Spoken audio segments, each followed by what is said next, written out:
Hello everyone. So in this video, I'm going to show you how you can do the debugging in Erlang. So here I have a module, test 1 with a function named factorial, which calculates the factorial of any given number. So to start the debugging, let's open up the Erlang shell. First, make sure that your current path is in the directory that contains the module that you want to debug. Now, let's open up the shell. So now the next step is to compile the module with the debug info flag. So the reason we are doing the debug info flag here during the compilation is so that the debugger can find the module that we want to interpret. Otherwise, the debugger would not be able to find the module.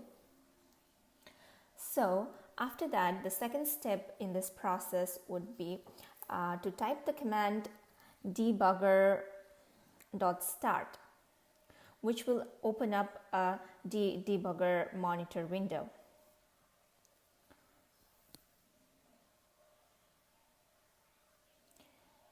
It should open it now. So yeah, here is the monitor window I was talking about. So to find the module you want to interpret, go to module and then interpret, and then find the module you want to debug and then click OK.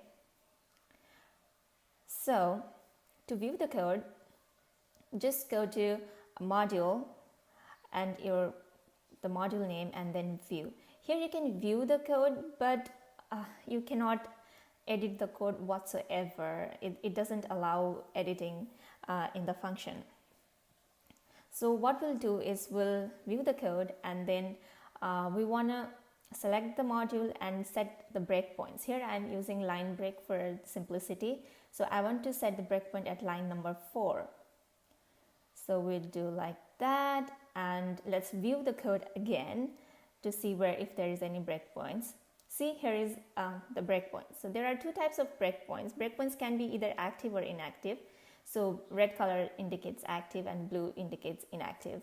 So inactive breakpoints are ignored by the debugger. So now our next step is just to execute the code as we normally do with the Erlang.